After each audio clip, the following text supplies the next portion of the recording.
Welcome to the Flymen Fishing Show, where we talk fly fishing, fly tying, and everything in between. I'm your host, Scotty Davis. What's up? How are you, sir? All right, let me see if I can change my... All right, it should be better. What's happening? Not much. Just hanging out. Nice. See, you're still rocking the Pebble Mine banner? Oh, yeah. I still got that thing on my truck, too. I'm still doing some work with that crew. Nice. Heck yeah. Isn't that over now? Didn't they win the battle? Yeah, for the time being, they're trying to get like permanent protections for it. Yeah. So that it can't ever crop up again. Right on. Well, shoot, man. I guess I hadn't seen you since that flood tide event down here in Charleston, right? Yeah, about a year ago, I guess. Yeah. Yeah. Nice. You're a busy man. I know. Been nuts getting home, trying to get everything sorted out after being gone for... Looking at your guidance schedule make your head spin. Yeah, I know, all over the place. So I'm trying to get all my striper days going now, and I'll start working on Alaska stuff. And so you just got back into Asheville recently, right? Yeah, Tuesday night. Nice. From Memphis. Nice. Arkansas, Mississippi. That's where I've been since November. Sweet. Well, yeah, we'll just do a short introduction and we'll just start shooting the shit. All right. Sweet. Today we have John Smolko, Renaissance man, probably the busiest man in the guiding community. Looking at your calendar, man, it's nonstop. I know you say you just got back home to Asheville. Yep, just got home. Been gone since before Thanksgiving, doing my winter waterfowl season, ducks and geese in Arkansas and Mississippi, and excited to be home and take some time off and start sorting through all my fishing stuff and getting ready to do that for the next 10 months. Yeah. Are you from that area? You from Mississippi? Yeah, I grew up in Memphis. And, yeah. Started out as waterfowling. When did you grow up? When? I'm just still working on it. Yeah, right. Well, sweet. Well, how's Asheville? Warm. It's nice. A week ago it was 0 degrees with a foot of snow in Memphis, so I'm not complaining about the 65 degrees and sun that we've had the last day or two here. Yeah, that's how it is here. It's like 75. It's hard to be inside right now. Yeah, enjoying it. Tomorrow's gonna be cold again. So nice. Well, let's just start with your seasons. Let's talk about the duck hunting. How long have you been doing that? I've been guiding it for 5 or 6 years. I've been hunting since, as far as I can remember. There's an old picture of me with my dad at his duck hunting club when I was about a year old on the eastern shore of Maryland. And yeah, as far as I can remember, I've been hunting ducks and traveled around doing that a little bit, and still make it back home to Memphis every winter and guide at a little spot down in Mississippi and do a bunch of photo work in that space. And it's a fun winter gig. Yeah. So what's the similarities or differences really guiding hunters than it is fly fishermen?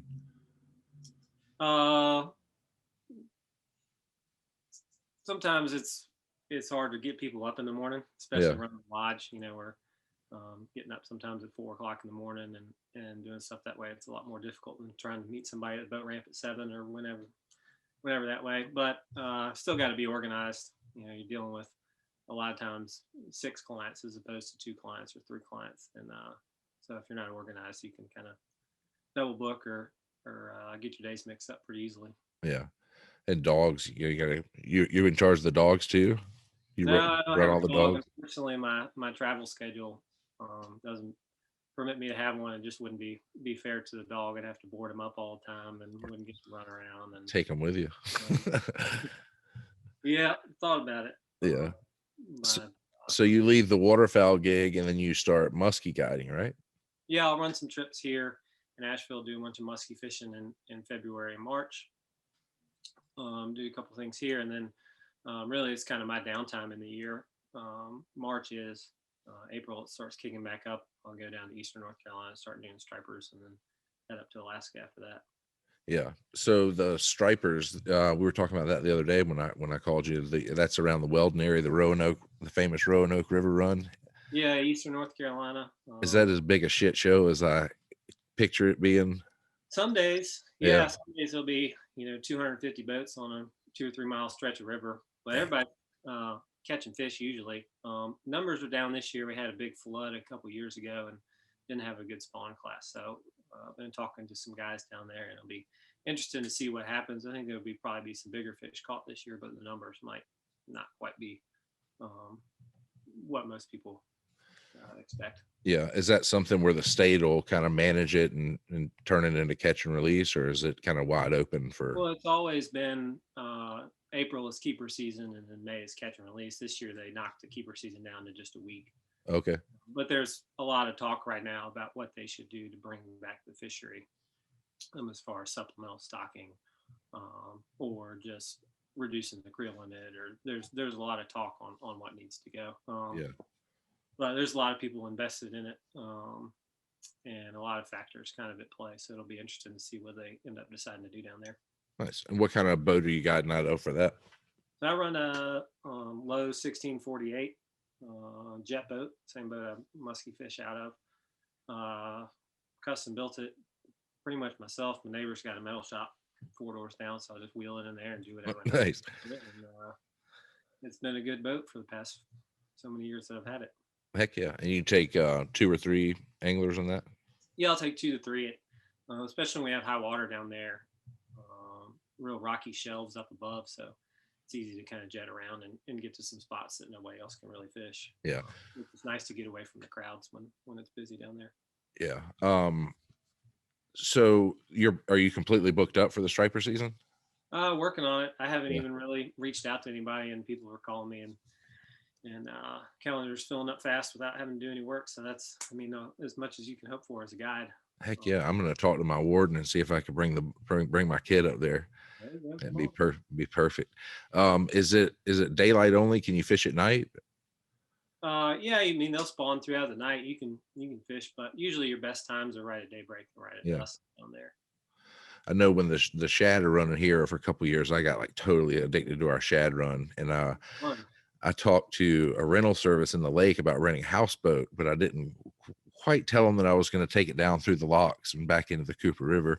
I did run it by the DNR, and he was like, that's an absolute negative. You can't even really be in there anchored up at night. So that'd be cool to have a little houseboat operation, just sit there and for sure play poker. Shad fishing's fun. The Roanoke actually has a great shad run. I have a couple buddies that do guide for the shad down there. But they're just little baby tarpon. You catch them on 4 and 5 weights, and it's a blast. Are those the hickory shad?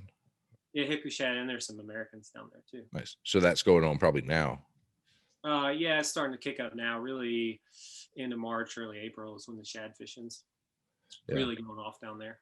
Yeah, and I've heard stories of that river having 50, 60, 100 fish days. Oh yeah, there are some days where you catch 50 fish on top water. That's crazy. An hour.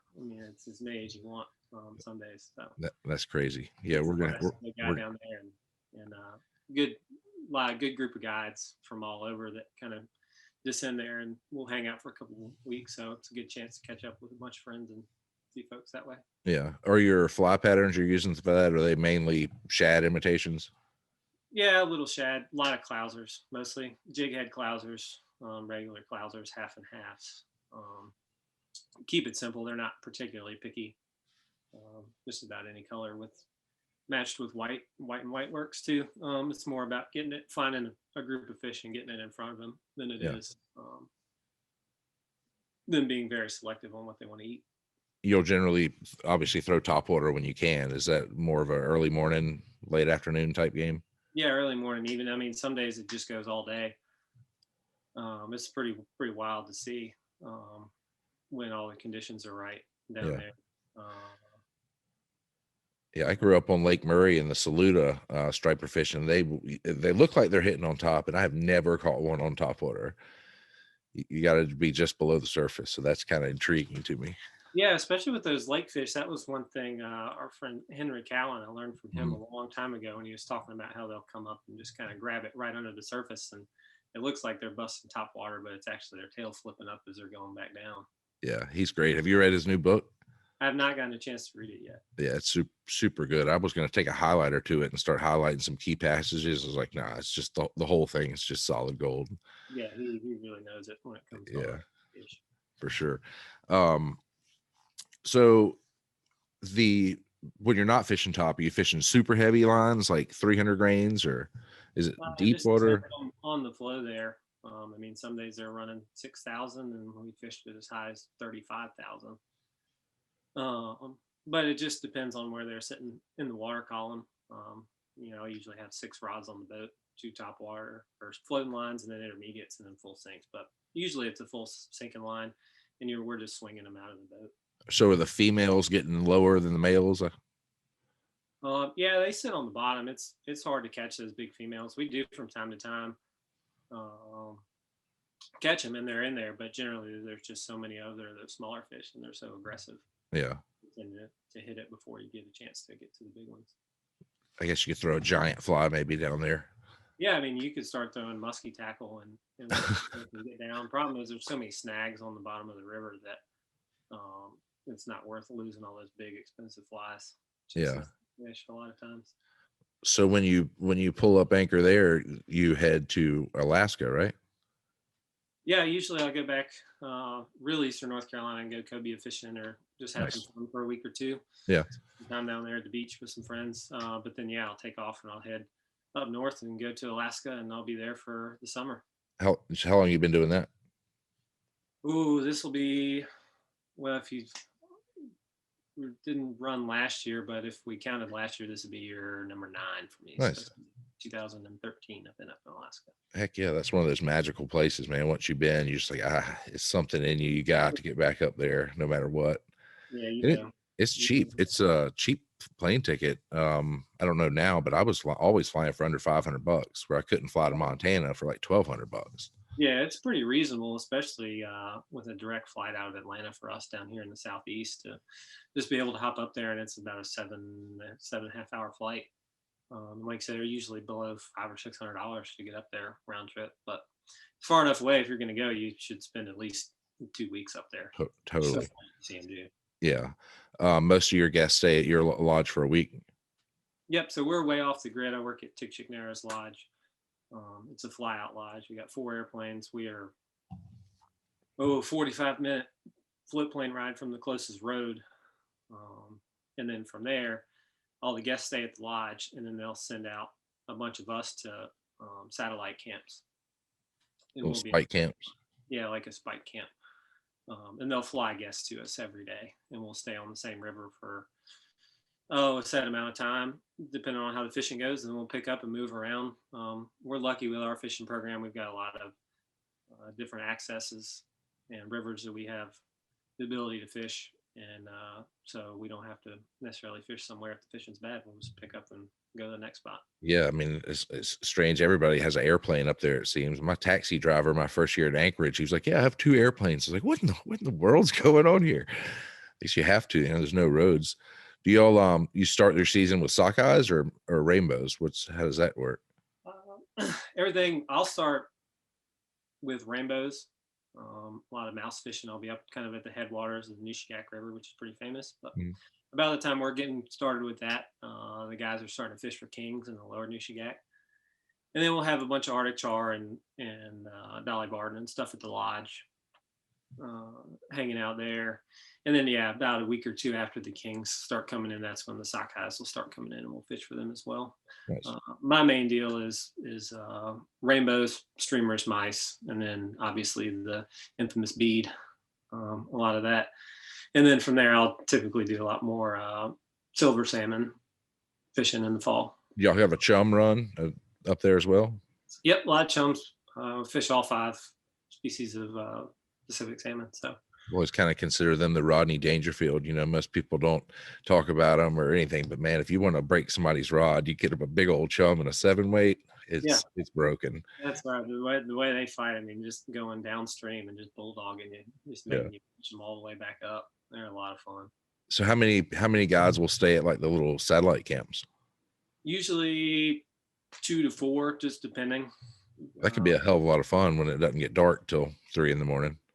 Yeah, but I mean, we're so tired, and when you're living out there, you get done fishing for the day, and then you got to go split wood for your wood stove or all those projects to do. It's hardly a waking moment that you're not busy doing something. It's not easy, but it beats sitting in a boat ramp traffic and waiting for the jet skis to pull out. So yeah, that's right. And how long will you stay in Alaska? So I'll be up there June till about the third week of September. Okay. On 'em. When the trout get really fat, right? Yeah, they get real big. They'll be eating all the decaying salmon carcasses and eggs and just whatever they can get, and to bulk up for the winter. That's always when I like to be there as late as I could possibly stand it. I'm definitely not built for snow. But that late season, you can catch a 28-inch rainbow trout in May, and that's why they're eating mice. I think they're just packing on so much protein. Like you said, after eating all that salmon, they look like little sumo wrestlers. Yeah, those fish only have 4 months to pack on all their calories for the year, so Get they're back. lesser than just eating whatever they can get. Yeah. Most of your clients coming for the salmon, or are they coming for rainbows? I'd say the majority are coming for rainbows. There's a majority that are just coming to catch whatever we tell them to catch. Yeah. And we do get some people that are up there specifically to target either kings or silvers. But, There's kings on the fly are a handful. mhm. What are you Yeah, throwing for those? Like big black leeches and Dalai Lamas? yeah, big Dalai Lamas, Yeah. black ones, pink ones. That's an incredible pattern. Adam Francischini does most of the fly out king fishing. Yeah. He's doing that while I'm up catching big rainbows on mice. Nice. Nice. Yeah. So we saw him the other day. He's right down the street from us now. I guess he's back for the winter. Yep. Yeah. Good dude. Yeah, you took your picture portfolio's got great photos of him, and it's spot on. I don't think I've ever seen him without a cigar in his mouth when he's fishing. So Yeah. dead ringer. So then once you're done with Alaska, where do you go where? Usually I'll just come back home, hang out for a little bit, and then I'll either take a trip, host a trip, or take a fun trip in the fall and do something that way. Where have you hosted trips? I've been down to Abaco Lodge a couple times. Um, and I used to kind of host a trip that I put together where we'd go take a sailboat out to Cape Lookout Oh, and cool. sailboat for 3 or 4 days and then fish false albacore out of there. So I used to put that trip together a number of years ago. Nice. It was a lot of fun. Yeah, COVID shut down a bunch of that, I'm sure. Yeah, the travel stuff really. I mean, it was wild to talk to everybody that was a local guide seemed to do pretty well, but all of us that travel extensively for it Yeah. got hurt a little bit more. But I think it'll come back. Hopefully that there's a lot of new people getting into fishing and they'll just want to continue to make the next step up, and it'll be good long term for everybody. Yeah, for sure. I think it's probably one of the few good things that come out of this is a lot of people have been reconnected with outdoors. A lot of Yep. states got rid of fishing licenses, like the state of Maine. They're like, yeah, you don't even need a fishing license. You can just go enjoy it, And Yeah, it's that's great, especially if we can start getting a lot more kids involved in it. totally, Off of the computer and iPads and whatever else, and get them outside. yeah. What's going on? I try to keep my kid off that, and he found our old Wii, and I heard him playing. I was like, "Man, you're supposed to be doing your homework." I go in there, and he's like, "I'm musky fishing." He's playing like some Rapala game, and his mom's like, "Turn it off." I'm like, "Well, let's just let the kid play for a minute." It's crazy. So do you still guide for Albies? No, I've done some a little bit in the past. I'm hoping to get back into doing some more of it. Fall's always kind of a weird time. I kind of just take whatever comes my way in the fall. Yeah. Because I'm so busy. I'm decompressing from Alaska and getting ready for duck season, and then just kind of trying to fill in, doing what I can here and there. Yeah. That way, and then just hanging out. So Yeah. They're one of my favorite fish. I don't know how I got so addicted to false albacore, but man, they're a blast. Yeah. What kind of sailboat were y'all staying on? That sailboat was a 30-foot Pearson. I had some friends that had it down there. It was anchored up in Beaufort, and so we just take it out there and Heck yeah. anchor up and cook on it and sleep on it and hang out and just tie up the skiffs to the back of it and then just go knock around every day. Nice. That's the way to do it. So how'd you get started in the photography side of all this? Mostly just through all the travel I was doing. I was traveling a lot, guiding, going to Alaska, doing a bunch there, traveling around on my own, fishing a lot, doing that. And then for a number of years, I worked doing events for Yeti, and that took me all over the country. And I was kind of traveling all these great places and started taking photos and was hanging out with a bunch of other people who took a lot of really good photos. And so started kind of just picking it up and took some, and then people told me it was all right, so I got a better camera, and then kept doing that, and then got a better camera, and then now it's just kind of something that's attached to me and goes wherever I go. Yeah, it kind of goes hand in hand with fishing too. I know when I started guiding, I was like, oh, I got to get a nice camera so I could take all these good client shots. And then I went crazy. I started buying like photography magazines and all these lenses. And then I was like, my damn phone, for what I wanted to do, my phone was better. And I was like, man, I didn't have the mind for it. It got real technical. If you turn the auto settings off, it's a little more difficult than it seems. Yeah, it's when you're guiding for yourself, it's hard to make it all work. Yeah. But yeah, I'm lucky to have been in some positions where I've been able to learn a lot and kind of add that into my portfolio as well. That Yeti gig was probably fun. Oh, it was so much fun. That was back when, they only had the hard coolers in 2 colors, and I think they had the cups and just the stainless color, and they were just exploding, and we were going everywhere. Yeah. And that was a lot of fun. Got to drive and see the whole American West and experience a lot of cool stuff. So I'm very grateful for that opportunity. Heck yeah. You drove around as opposed to flying? Yeah, drove around. We had a truck and trailer. Greg Morgan was one of the people who did it with me, and me and Greg in a truck driving back and forth across the country. Did you get you a pig farm tattoo? No, I tried a couple times. They're trying to get me too. He's a good dude. You keep in touch with him? I do. Texted me this morning. I guess he's down in Louisiana fishing with Cameron. Oh, nice. Mortensen. So he got out of the long, cold Alaska winter and was hanging out for a little See bit. that hockey rink he built his kids? Yeah, that's so awesome. Isn't that impressive? They'd be a fun dad. Yeah, for sure. So how'd you end up in Asheville? And how long have you been there? I've been in Asheville since 2014. My dad and I bought a property up here about 10 years ago. It was just an investment, and moved to Raleigh after college. And then when I started guiding full time, Asheville was just a better natural place for me to be in the fishing industry, and good jumping off point. I can come down to Charleston. I can go back to coast of North Carolina. I can go back to Memphis to duck hunt. I can kind of be anywhere within about a day's drive of here. And you got beautiful water right around you too. Right. There's so much to do right around here. Yeah, Asheville's gorgeous. I think I'd read one time that Western North Carolina, just the western part of the state, had 10,000 miles of trout streams. I believe it. That's crazy. So you get to Charleston a good bit. It's only less than 4-hour drive, right? Yeah, I used to be down there all the time, but it's been I guess a year since I've been down there, since the last seaweed. So hoping to get down there soon. I need to do it. Were you an exhibitor at Seawee? Yeah, last year I was working with Duck Camp. Oh, nice. So I drove their big tiny house all the way over there from Austin, which was from Austin. Yeah, which was an experience. Big house on wheels behind a truck. Yeah, 14 feet tall and 20 something feet long, and it was wild. That's where they're based out of, is Austin. Yeah, they're based out of Austin. Nice. So they're doing some fun stuff and great guys over that way. So still working with them?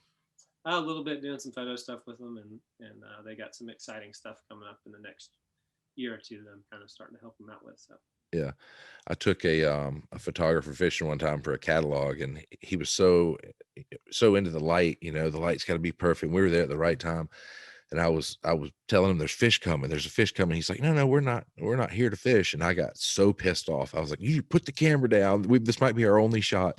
He's like, there's no fish in our catalog. So I was like, this is outrageous. I'm trying to debate the guy, and he's like, get out of the shot. There's the light's perfect. So yeah. That's good. Yeah, you need to get back down here. I guess Seaweed's been canceled this year too. Yep. I know there's a couple tournaments coming up, so those will be fun. Yeah, definitely. Need to get back down there and do some fishing. I've been missing it. So. Yeah, it's been good. Pretty mild winter for us.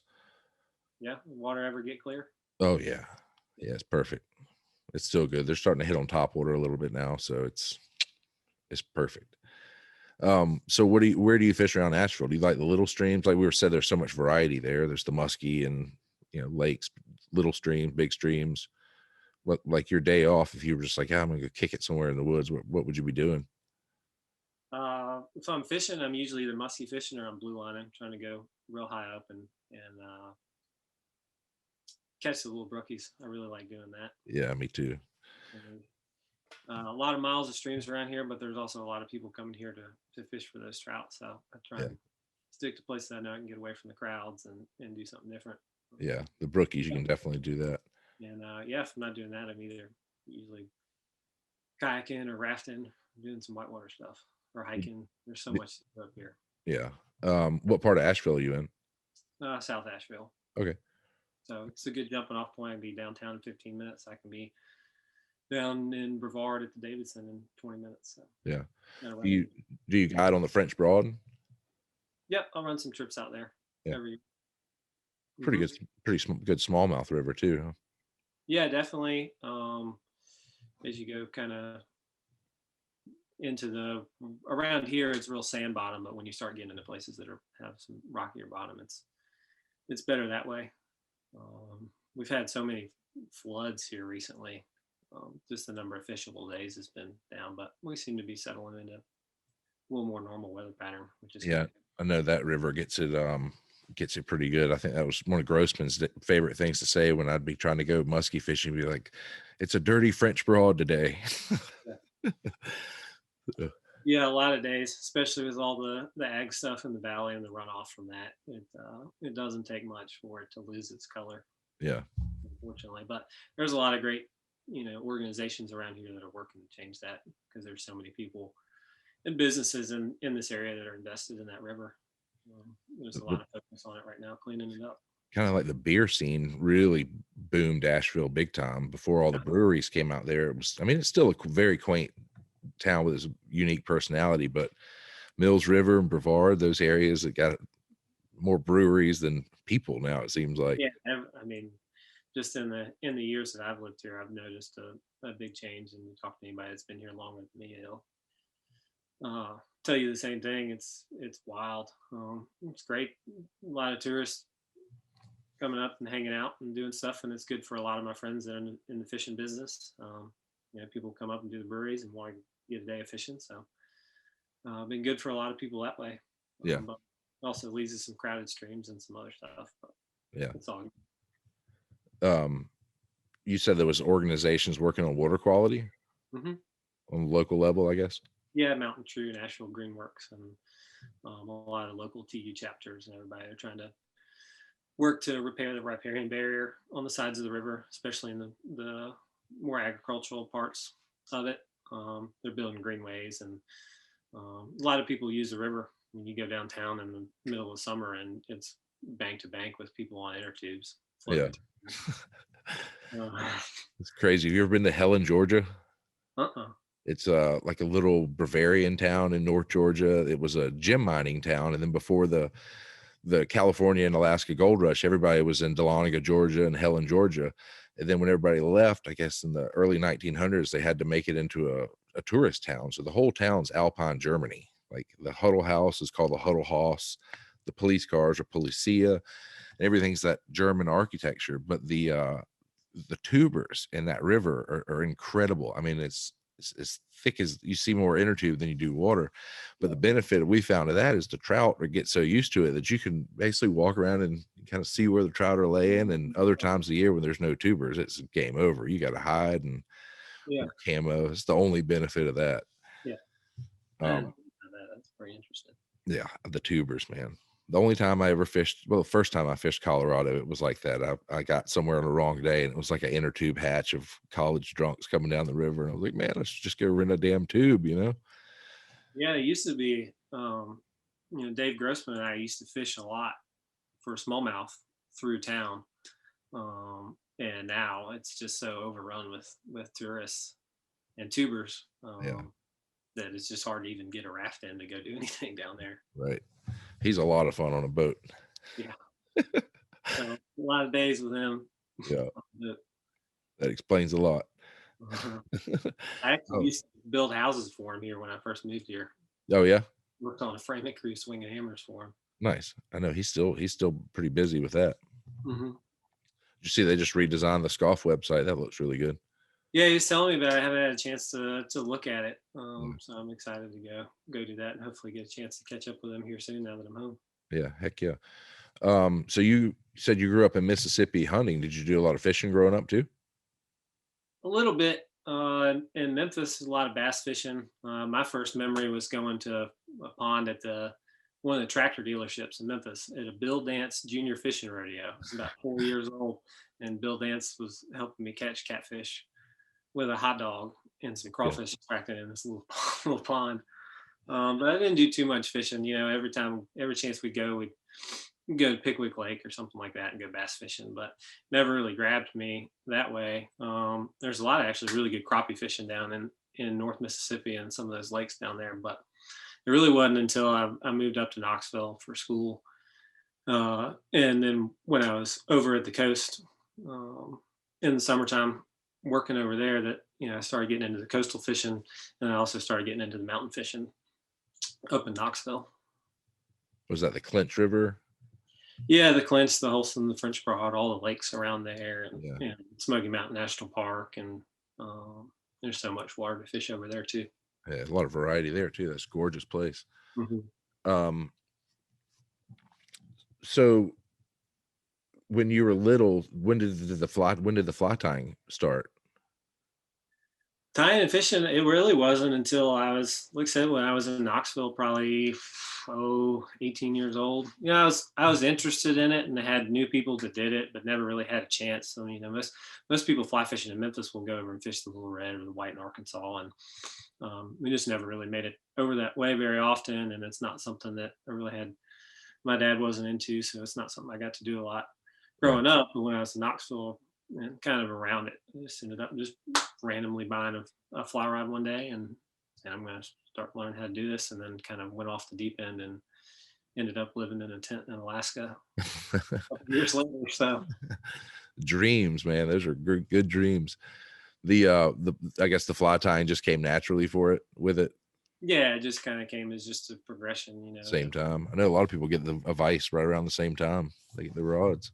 Yeah, you start fishing and you start doing stuff and start tying some flies Yeah. and look back, I think I still have some of the first flies that I tied that I thought were good, and looking back now, it's like, oh, they're terrible. Well, looking behind you with those rods rigged on the wall, looks like a couple parakeets hanging back there. Did you tie those musky flies? Yeah, one of them's mine. A couple of them are from some other folks, but yeah, musky flies are a lot of fun to tie. I like Yeah. tying big flies and streamers and things that way. Is that what you're doing now? Trying to get ready for musky trips? No, the good thing about musky flies is you don't go through too many of them. Don't lose a lot. But my next deal will be tying up probably a couple hundred clouser minnows and bait fish patterns for striper season. Heck yeah. 9 gig. Heck yeah. Well, when we're done, I want to pick your brain on some dates. I want to bring my kid up there. Yeah, let's do it. It'd be awesome. And so generally you said April is catch and keep, and then May is catch and release. Yeah, this year with there's a age class of fish that didn't do so well, didn't have a great spawn. So this year they've changed the keeper season. It's only the last week of April. Usually it goes about through the whole month. This year it'll just be the last week. So that's the week I don't want to be there. Yeah, nobody really knows what's going to happen. It might just deter some people from coming all together. Yeah, that's true. It might force everybody into coming at the same time. But I think it'll probably be about normal traffic.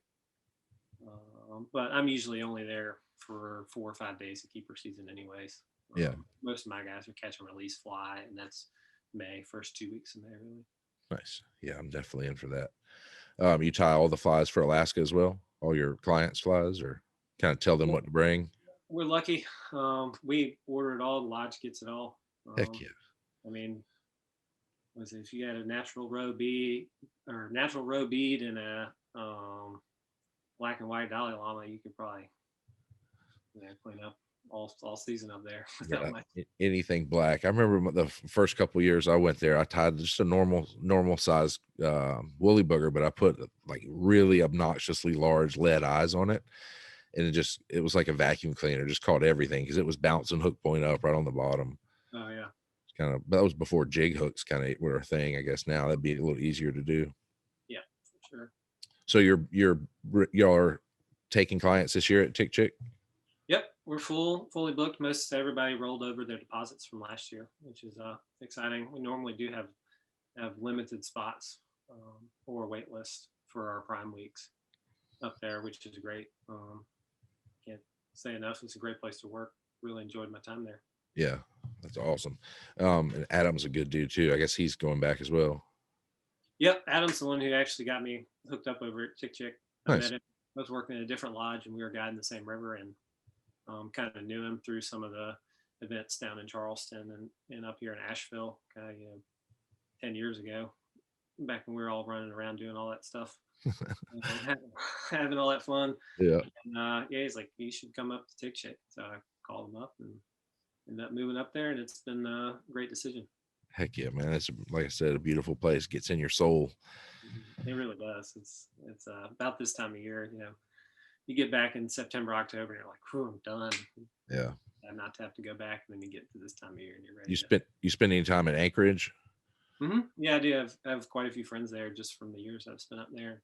Usually go try and spend 4 or 5 days on the front end of the season and just go knock off some of the tourist stuff little by little. Yeah. Go eat at the Moose's Tooth. Yep. God bless. I love that place. Yeah, it's a great spot. And 2 of my friends I hang out with were used to cook at a different lodge that I worked at, and now they own their own kind of culinary businesses in Anchorage. So they know all the best spots to go eat and do all in town. So love going and hanging out with them. And yeah. Do you take your clients from Anchorage? Like, do they fly into Anchorage and then I guess Lake Hood is the seaport there, or where all the planes take off? Yeah, so for our Alaska clients, they fly into Anchorage, and then we actually charter a commercial flight out to the little town in Dillingham, and then we pick them up in Dillingham, jump them over, drive them up the road about half an hour to Lake Aleknagik, and we hop on an airplane and fly out into the middle of the Alaskan wilderness. Very cool. What kind of planes are y'all flying? We've got 3 Beavers on float and a 206. Man, that Beaver is the sexiest airplane ever. Yeah, it's unbelievable. We wouldn't be able to do anything up there without that airplane. What do you know what year they are? They are, I think, 2 254s and a 55. Heck yeah. Built. That is, I've heard you can just load those things down with as much gear as you want. You don't. Yeah, they're constantly being flown around. I mean, we have everything that gets out to that lodge has to be flown. So with refrigerators, boats strapped to the outside, fuel, groceries, baggage, people, everything comes in and out on those airplanes. Yeah, I went to that Lake Hood in Anchorage just to watch the planes take off because they said it was the busiest seaplane port in the world. And it wasn't that busy, and it looked like a water ski park at SeaWorld. It was kind of a surreal situation, but you did get to see some really cool planes taking off. Oh yeah, there's a lot, even if you just drive around and kind of peek through the fences into some of those parking lots where they've got them all stashed. Yeah. Cool ones. We've been fortunate to fly on a lot of different ones. One of the cooler ones to flown on up there was a Grumman Goose. Very cool. That's the one that lands on its hull, right? Yeah, it lands on the belly, and then it puts the wheels down, and then you drive up on the beach. And it's got the 2 propellers. It was, I think, the most recent like 18 movie or something. They had one in there. And didn't Jimmy Buffett have one of those? I think he had. So there's like 4 or 5 different. There's a widgeon, a mallard, a goose, and an albatross. And an albatross was the big one that I think Jimmy Buffett had, and the goose is the one step down from that. Y'all took clients in that? Yeah, that's how the lodge I was working at that point. We brought all our clients in on the goose in and out. That's awesome. Just the little crazy stuff like that, Yeah, and we've seen the goose and helicopters. First place I ever worked at down there, we did heli flyouts, so hot refueling helicopters, and that's one of the huge bonuses of working up there, is just being around all that cool machinery and aircraft and planes, and just, so few people. Yeah, just as part of the whole experience. It's really neat. Yeah. Awesome. What's your plans today? Today, just clean up the house. I got to get my boat covered back up and working on welding stuff and picking up sticks in my yard and all the things I got to get caught up on after being gone for 3 months. Yeah. Yep. What are you doing? You doing new stuff to your boat? You said you had a fabricator down the street? No, I'm real lucky. My neighbor 4 or 5 doors down is a fabricator for NASCAR race teams. So Oh, he's got damn. a metal shop in his backyard. So when I bought this jet boat, we wheeled it in there and pretty much custom built everything on it. So now I just got to cover it up so the leaves and the rain don't get in it. But I did talk to some guys earlier today about putting a new bottom coat on it before striper season. And so just, all those little things that you got to worry about. Yeah. And when you're guiding, Yeah. stack up on you when you got a lot of days Behind the scenes. Yeah, all the stuff that nobody sees. Yeah, right. Well, awesome, dude. Good talking to you, and we will be in touch soon. Put some links up to all your great photos and everything on the site too. Yeah, cool. good. Very much. Yeah, have a great one.